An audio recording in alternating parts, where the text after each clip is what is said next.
shed a light on. I don't know why I've been choosing so many Americans, but I'm inspired by whoever you are, wherever you're from. If you're doing something great in the world, then I want to shed a light on it. And here's Piers Linney. He is a British businessman. He comes from a tech background, but he empowers entrepreneurs and supports business growth for small businesses. He is awesome. Here he is. I started out a professional background, and I sort of did quite well. I was a comprehensive school kid that managed to become a sort of a private equity lawyer in the city, then investment banker at Credit Suisse. I was in my ivory tower in Canary Wharf. I was earning more money than I could spend by the time I was 25. And then up through that, I could have got into business, and then I had a couple of businesses, some did okay, and then through that I was noticed to be on the Power List, which is the 100 most influential Black Britons. So through that, I was sort of on the radar of various people and researchers and various media companies, and I was approached to do The Secret Millionaire. People forget that I was actually I was a secret millionaire. This is like 2011. A lot of my friends said, "Well, you really did keep that secret."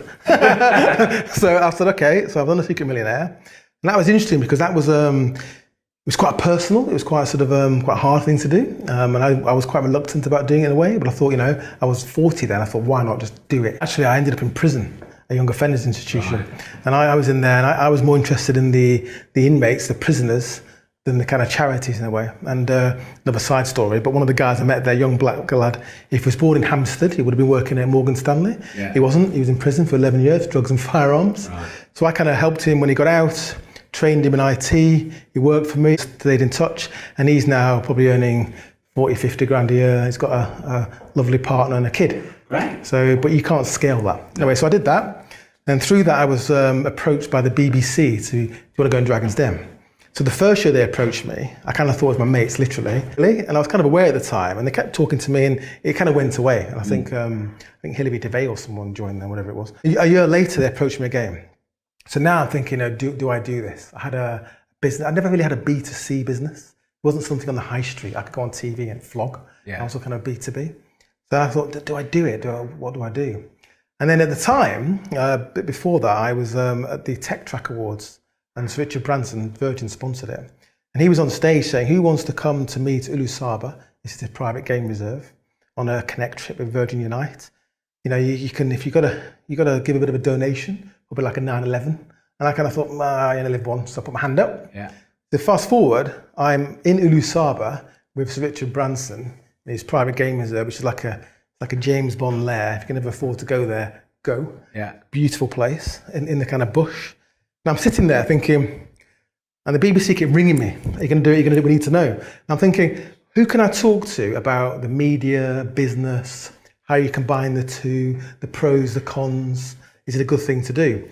And clearly the answer was Sir Richard. And he sort of came over and said, I'm not making any of this up. He said, are you okay? And I was like, well, got a bit of an issue. He goes, let's have a chat. Kind of said, right, well, kind of laid it all out. And he said, look, cut a long story short, he said, look, screw it, just do it. The interesting point he made is that, and we do a lot about social media, is that social media is great. At the end of the day, he used to get on a plane for a decent TV spot on the news or something because it's so powerful. He said, look, you should do it. You think you'd be good at it, you're different. And I kind of said, okay, great. And he said, do it then. I said, well, I will do it. He goes, no, now. And he made me ring the producer back and say, I'm in. And he sort of went, ching, and wandered off. And that was how I ended up on Dragon's Den.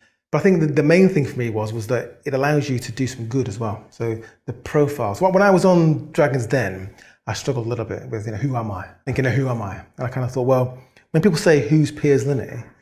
I think they find it quite hard to pigeonhole me. Is he this tech entrepreneur? Most of my tech was enterprise tech, really. Is he some, diversity champion? Who is he? Is he some comprehensive school boy done well?